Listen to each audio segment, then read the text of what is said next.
नव्हे तर लवचिक क्रांती मोर्चा सारख्या सामाजिक लढव्या संघटनेचा प्रदेशाध्यक्ष या नात्यानं ते मी माझं आद्य कर्तव्य समजतो. आंबेडकरी मातांग परिषदेची आयोजन आणि नियोजन ज्यांच्या माध्यमातून केलं होते आमचे स्नेही युवराज पवार सर आणि त्यांची टीम, त्यांचं सर्वप्रथम मी या ठिकाणी अभिनंदन करतोय, त्यांचा आभार मानतोय.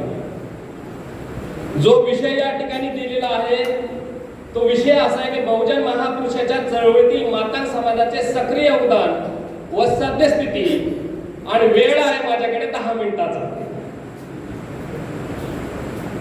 या 10 मिनिटांमध्ये मी काय सांगितलं पाहिजे तुम्हाला?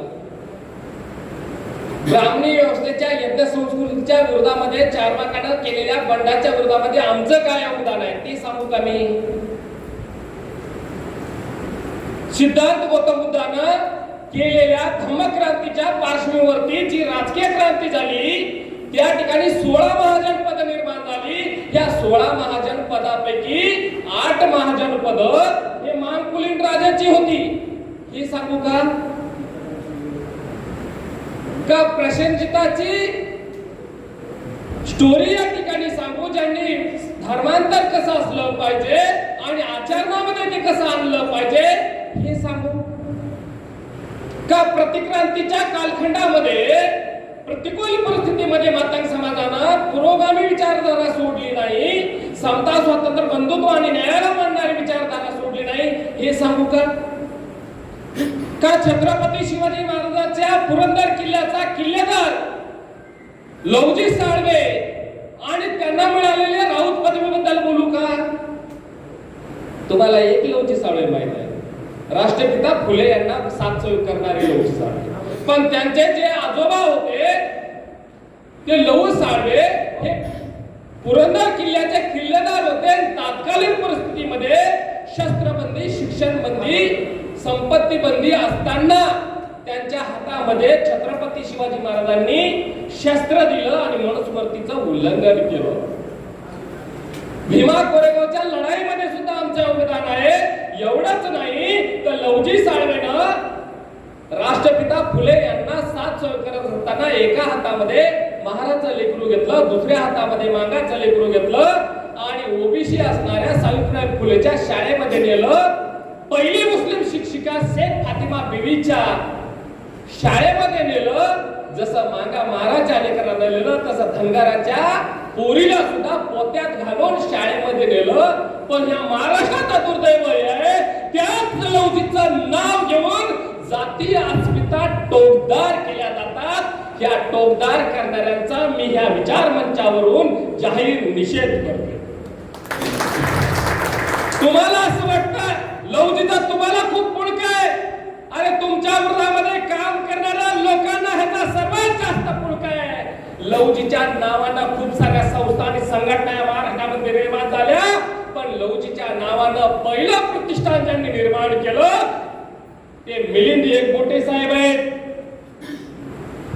त्या लवजी प्रतिष्ठान मधून जी फौज निर्माण केली त्या फौजेचा वापर त्यांनी भीमा कोरेगावच्या दंगलीमध्ये केला.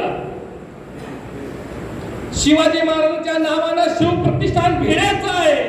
म्हणजे आता चोरच मोर्चा काढत की चोरी नाही झाली पाहिजे. खिडक्यातून बाहेर बघणाऱ्या आया बाया काय म्हणतील? अरे बापरे किती मोठी बाब झाली. आता ते म्हणतात की चोरी नाही झाली पाहिजे. मग तुम्ही त्या मोर्चाला पाठिंबा देताल का नाही? नक्कीच देताल. सेम असं झालं. लवजीच्या नावानं महापुरुषाच्या नावानं जेवढ्या संस्था आणि संघटना निर्माण झाल्या फक्त त्या संघटनेला आमच्या महापुरुषाचं नाव आहे म्हणून तुम्ही त्याला पाठिंबा देताय.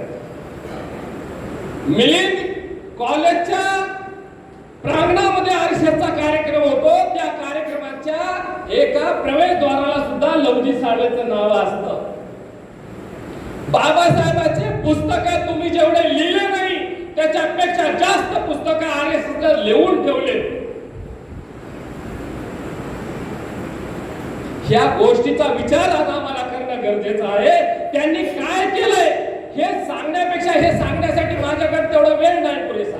पण तुम्ही शरद गायकवाड सरांचा प्रबोधन चळवळीतील मातांगाची शौर्यगाथा हे पुस्तक वाचलं किंवा सोमनाथ कदमांचा आंबेडकरी चळवळीतील मातांग समाज काय एवढं जरी वाचलं तरी पण तुम्हाला की बाबासाहेबांचा वर झालेल्या हल्ल्याचं संरक्षण करण्यासाठी रुक्मिणबाई नावाच्या बाईनं वृद्ध महिलेनं स्वतःच्या अंगावरती दगड फोडून घेतली, स्वतः रक्तमबळ झाली, पण बाबासाहेबाला पदराच्या खाली लपवून ठेवलं. ती रुक्मिणबाई मोरे पासून सुरू झालेला इतिहास श्रीपती शिंदेने स्वतःची बैलगाडी विकून सोलापूरला येऊन परदेशामध्ये सांगितलं की बाबासाहेब हेच आमचे नेते आहेत.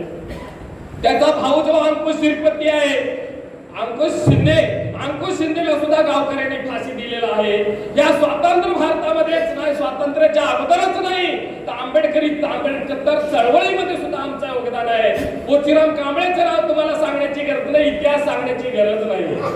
ज्या विठ्ठल उमापानं बाबासाहेबांचं गाणं म्हणता नागपूरच्या दीक्षाभूमीवरती प्राणाचा त्याग केला, त्याचा इतिहास तुम्हाला सांगण्याची गरज नाही. पण दुर्दैवानं हे सांगतं की आज देशामध्ये विकृतीकरण चालू आहे, जातीय अस्मितेचे लढाई टोकदार केले जातात आणि त्याच्या आडून अबकडचे लढे या ठिकाणी निर्माण केले जातात. अजित केसराळीकर नावाच्या एका माणसानं, आरएसएसच्या माणसानं अबकडचं बीज पेरलं, विष पेरलं असं बनेल. अबकड मिळालं पाहिजे. एका संशोधनकर्त्याचे या ठिकाणी मला पीएचडीचा थेसिस मिळाला आणि त्या थेसिस मध्ये जे 4 या ठिकाणी गृहीतके आहेत त्याला आपण म्हणतो हायपोथेसिस, ते वाचून दाखवल्यानंतर तुमच्या डोक्यामध्ये प्रकाश पडेल. त्यानंतर जे 3 मिनिट बोलणार आहे हे ह्याच्यावरती बोलणार. मातंग समाजाच्या शिक्षणाच्या अभावामुळे आरक्षणाचा पुरेपूर फायदा झाला नाही संशोधन म्हणते. आता मातंग समाजाचा आरक्षणाचा पुरेपूर फायदा का नाही झाला? ज्या वेळेला बाबासाहेबांनी सांगितलंय गावच्या सोडा, महाराणी सोडल्या, पूर्वसमीच्या महाराणी आजच्या प्रतिष्ठाने सोडल्या. आम्हाला ती संधी वाटली, आम्ही म्हणलो त्यांनी सोडली, जागा रिकामी झाली, आम्ही गावक्या सुरू केल्या. बाबासाहेबांनी सांगितलं शहराकडे चला, आमचे बापदादे म्हणले शहराकडे कशाला जायचंय, गावात राहू. ते शहरात गेले, गिरणी कामगार झाले, त्यांची पहिली पिढी क्लास 1 क्लास 2 ऑफिसर झाली. आम्ही पिछाडीवर आलो, त्याला जबाबदार कोण आहे?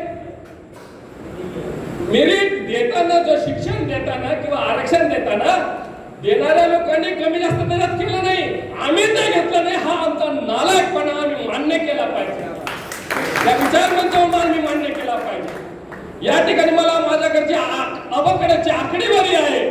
प्रायमरी शिक्षण, माध्यमिक शिक्षण, हायर एज्युकेशन, टेक्निकल शिक्षण, या सगळ्या शिक्षणामध्ये मी बघितलंय मार मान चाबार भंगी ढोर, या सगळ्या कम्युनिटीमध्ये मातंग समाज सगळ्यात बुडालाय, सगळ्यात बुडालाय.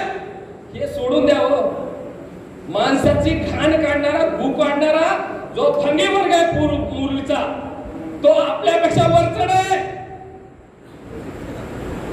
त्याला जबाबदार कोण आहे? त्याला आम्ही जबाबदार आहे. कारण बाबासाहेबांचं आम्ही ऐकलं नाही म्हणून हा सगळा सत्यानाश झाला. हे आम्हाला सुधारलं पाहिजे. दुसरा महत्वाची गोष्ट त्यांनी संशोधनकर्त्यांनी सांगितले, बौद्ध समाजाच्या तुलनेत मातंग समाजात राजकीय सहभाग व संघटन उशिराने निर्माण झाले, ही गोष्ट आम्ही मान्य केली पाहिजे. तिसरी गोष्ट आम्ही मान्य केली पाहिजे, अनुसूचित जातीतील वोट आरक्षणाच्या मागणीमुळे दलित राजकारणाचे ध्रुवीकरण झालेले. दलित राजकारण ह्या शब्दावरती माझा आक्षेप आहे, कारण शेड्यूल कास्ट फेडरेशनच्या माध्यमातून बाबासाहेबांनी दलितांचं राजकारण केलं नाही, बहुजनांचं राजकारण केलेलं आहे. तेव्हा 5-5 खासदारवरती पोहोचले. नंबर 4 चा मुद्दा, डॉक्टर बाबासाहेब आंबेडकरांना अपेक्षित असणारा जातीय अंताचा लढा वोट आरक्षणामुळे जातीय लढ्यामध्ये परिवर्तित होत आहे. जे लोक एकत्र लढत होते आता एकत्र लढत नाहीत, सर्व वेगवेगळे लढत आहेत. इथं शेड्यूल कास्टच्या लोकांची गरज नाही. 1930 मध्ये डेल्झिल एपिस्टॉन नावाच्या विचारवंताने इंग्रज ब्रिटिश अधिकाऱ्याने या ठिकाणी यादी तयार केली शेड्यूल कास्टची बाबासाहेबांच्या निर्देशानुसार, आणि त्याच्यामध्ये सांगितलं आम्ही लायकीचे आहेत का नाही शेड्यूल कास्टचे, ह्याचा विचार करा. जे लोकांसोबत, ज्या माणसांसोबत, ज्या लोकांसोबत अस्पृश्यतेचा व्यवहार केला जातो ते लोक शेड्यूल कास्ट मध्ये घेतले पाहिजे. जे लोक ब्राह्मणाला गुरु मानत नाहीत त्यांना शेड्यूल कास्ट मध्ये घेतलं पाहिजे. जे लोक ब्राह्मणाकडून कुठल्या प्रकारचा क्रियाक्रम करून घेत नाहीत त्या लोकांचा इन्क्लूड उल्लेख हा शेड्यूल कास्ट मध्ये केला पाहिजे. एखादा स्वतःच्या छातीवर हात ठेवून विचार करा, काय आम्ही शेड्यूल कास्टमधल्या लाभाचे लायक आहोत का? लायक ह्याचं सुद्धा आत्मचिंतन झालं पाहिजे. पण दुर्दैवानं आज जातीय लढे एवढे टोकदार झाले. त्याचं एक उदाहरण सांगतो तुम्हाला. सेपरेट पाहिजे ना, फक्त तीन मुद्द्यामध्ये सांगतो. नंबर 1 चा मुद्दा, तुमची मागणी होते आम्हाला सामाजिक न्याय आम्हाला मिळाला नाही, आम्हाला सामाजिक न्याय विभागाचा निधी मिळत नाही, आम्हाला आमचं महामंडळ पाहिजे. तुम्हाला दिलं महामंडळ. 15 वर्ष अण्णाभाऊ साठे महामंडळ होतं बंद अवस्थेमध्ये. त्याच्यानंतर तुम्ही बोलले आम्हाला आरटी पाहिजे. पार्टीमध्ये असताना सर्व विद्यार्थ्यांना, संशोधक विद्यार्थ्यांना फेलोशिप सरसकट होती. 40,000 रुपये महिना, 35 ते 40 लाख रुपये त्या विद्यार्थ्याला मिळत होते. आम्ही म्हणलो नाही, आमच्या मान्यात त्याच्या वेळेला आम्हाला सेपरेट पाहिजे. सेपरेट झाल्यानंतर एका आठवड्यानंतर पत्रकार परिषदेमध्ये दिवंगत महाराष्ट्राचे उपमुख्यमंत्री अजितदादा पवार म्हणतात आता सरसकट फेलोशिप आम्हाला देता येणार नाही. आज कंडिशन अशी आहे, तुम्हाला आरटी मिळाली, पण आरटी बारटी सारथी वगैरे सगळे मिळून फक्त आता गव्हर्नमेंट मध्ये आम्ही 200 विद्यार्थ्यांना फेलोशिप देऊ. तुम्हाला वेगळं पाहिजे ना, घ्या. आता नंबर 3 चा मुद्दा, अबकडाचा भांडत ज्या मुद्द्यावरती तुम्ही करत की आम्हाला सेपरेट हिस्सा पाहिजे, ज्यांच्या सोबत तुम्ही फटकून राहून बाजूची मांडणी करत आहेत ना, अबकडाच्या मुद्द्यावरती उद्याच्याला महार आणि मांग जर एकाच गटात टाकले तर तुमचे काय हाल होतील ह्याचा पण विचार करायचा. ह्याचा विचार करा. आणि अबकड जर झालं तर 13 पॉइंट रोस्टर प्रोग्राम जो आहे आरक्षणाच्या अंमलबजावणीचा, त्याचं काय करणार आहे तुम्ही? त्याचा अंमल कसा करणार आहे? 2026 मध्ये सोलापूर मध्ये 100 समजा एससीच्या 50 जागा जर निघाल्या, एक तर एससी अ ला जातील किंवा एससी ब ला जातील किंवा क ला जातील किंवा ड ला जातील. या वर्षी एससी अ ला जर गेल्या तर 2-4 वर्षांना ज्या वेळेला तुम्हाला संधी भेटेल एससी ब वाल्याला फॉर्म भरण्याची संधी भेटेल. त्याच्यानंतर 3-4 वर्षांना क वाल्याला भेटेल, त्याच्यानंतर ड वाल्याला भेटेल. ही वस्तुस्थिती निर्माण आहे बांधवांनो. हे लक्षात घ्या. अबकड जरी झालं तर उद्याच्याला ऊसतोड कामगाराचा मुलगा एका तहसीलदारच्या मुलासोबत स्पर्धा करू शकेल का? ह्याचा तुम्ही विचार करा. आज जागतिकीकरण, खाजगीकरण, उदारीकरणाचा कालखंड आहे. आरक्षण शून्य एका बाजूला होत आहे. आमचं संविधान जंतर मंतरवरती पाखराचे पिस उपटावे तसं आमचे पानं फोडून संविधानाचं जाळलं जात आहे. पोलीस संरक्षणामध्ये हा आजचा दिवस आहे. या परिस्थितीमध्ये आम्ही जाती अस्मितेसाठी लढलं नाही पाहिजे, तर बहुजन अस्मितेसाठी लढलं पाहिजे. जातीय अस्मिता सोडून जोपर्यंत तुम्ही बहुजनवादाच्या मुख्य कक्षेमध्ये समाजाला आणण्यासाठी मदत करणार नाही, साथसोय करणार नाही, तोपर्यंत तुमचा कुठल्या प्रकारचा उद्धार होणार नाही. या गोष्टीचं सुतोवाच या विचारमंचाच्या माध्यमातून देतो. जाता एकच गोष्ट सांगतो बांधव, वेळ आणखी पण गेली नाही. आज जागतिकीकरण, खाजगीकरण आणि उदारीकरण हार्प टेक्नॉलॉजीचं या ठिकाणी जग आहे. न्यू वर्ल्ड ऑर्डरचं जग आहे. खोट्या फसव्या लोकसंख्या नियंत्रणाच्या कार्यक्रमाचं जग आहे. वरून जे कार्यक्रम आपले आखले जातात, तुम्हाला वाटते फक्त एपिस्टन फाईलच त्याच्यामध्ये महत्वाचे. एपिस्टन फाईल फक्त त्या ठिकाणचा एक भाग झाला. मला बांधवांनो, तुमच्यावर केलं जाणारं लसीकरण, तुमच्या हातामध्ये बसवणाऱ्या भविष्यामधल्या चीप, तुमचे शेती तुम्हाला सरकारला देण्यासाठी, सरकारला जर शेतकरी देत असतील त्या भागातले देत नसतील तर आर्टिफिशियल रित्या पाऊस पाडता येऊ शकतो, आर्टिफिशियल रित्या गारा पाडता येऊ शकतात, आर्टिफिशियल रित्या वादळ निर्माण करू शकतात. आणि ह्या माध्यमातून तो शेतकरी, तो वर्ग एकदा वैतागला, त्या सगळ्या जमिनी कॉन्ट्रॅक्ट बेसवरती अदानी अंबानीच्या गळ्यामध्ये जाणार आहेत. ह्याचा सुद्धा थोडासा विचार करा. हे ब्रॉड माइंड विचार करा. आमच्या जगण्याचे प्रश्न निर्माण झालेले आहेत. आज या ठिकाणी आम्हाला प्रत्येक ठिकाणी लाईन लागावं लागत आहे, रांग लागावं लागत आहे. नोटाबंदी आली, आम्हाला रांगेत उभा आहे. आम्हाला केवायसी करायची, रांगेत उभा राहायचे. आम्हाला सिलेंडर भेटत नाही, आम्हाला रांगेत उभा राहायचंय. अशा परिस्थितीमध्ये परिस्थिती खूप हाताच्या बाहेर जात आहे. अशा परिस्थितीमध्ये तुम्हाला असं वाटतं, खास करून मातंगाच्या लोकांना असं वाटतं आम्ही आंबेडकरवादी आहोत. आणि आंबेडकरवादी कसे? मी जय भीम म्हणतो म्हणून मी आंबेडकरवादी, मी निळा रुमाल घालतो म्हणून मी आंबेडकरवादी, आमच्या घराला अशोक चक्र आहे म्हणून आंबेडकरवादी. आंबेडकरवादी रंगावरून होत नसतं बांधवांनो, विचार ह्या बोलण्यातून सुद्धा होत नसतं. माझ्या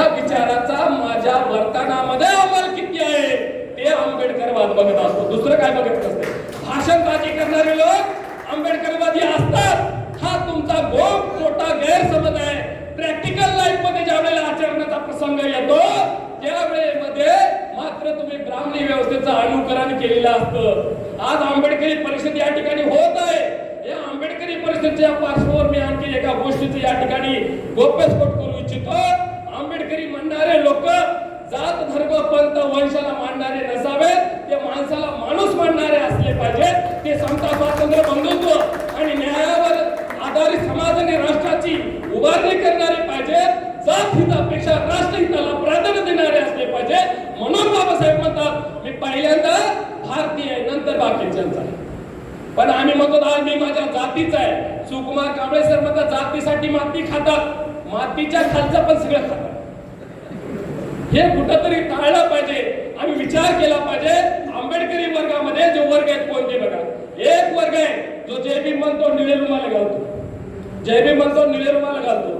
एक वर्ग आहे जो जय भीम म्हणतो निळे रुमाल घालतो पण तो महाराजांचा द्वेष करतो. एक वर्ग आंबेडकरी वर्ग आहे जो स्वतःला आंबेडकर मध्ये म्हणतो आम्ही आंबेडकरवाद आम्ही जोपासू पुढे नेऊ पण आम्हाला महाराजांची ॲलर्जी आहे. नंबर 1. नंबर 2 चा वर्ग आहे तो म्हणतो आम्हाला महाराजांची ॲलर्जी नाही, आंबेडकरवाद जोपासतो पण तो म्हणतो आमची ॲलर्जी ओबीसी आणि मराठा सोबत आहे, ओबीसी आणि मराठा सोबत आहे. मग एक वर्ग म्हणतो मराठा आमचा दुश्मन आहे, एक वर्ग आंबेडकरी म्हणतो तो महार आमचा दुश्मन आहे. पण खरा जो या देशातला मनुवादी ब्राह्मणी व्यवस्था आहे या ब्राह्मणी व्यवस्थेच्या विरोधामध्ये बोलण्याचा धाडस सुद्धा आज कोणीच करत नाही. आणि न्याय अन्यायाची तुम्ही अपेक्षा करून बसलात ना. अरे अमित गोरखेच्या बायकोला न्याय मिळाला नाही, आमच्या तुमच्या सामान्य कुटुंबातील स्त्रियांचा आणि पुरुषांचा काय घेऊन बसला तो. अमित गोरखेच्या बायकोच्या पीए ची बायको एक्सपायर झाली, तिला न्याय नाही मिळाला. आणि चाटणकर बाई सारख्या बाया महिला आयोगाच्या खुर्चीमध्ये बसल्यानंतर वेगळी काय अपेक्षा करणार आहे.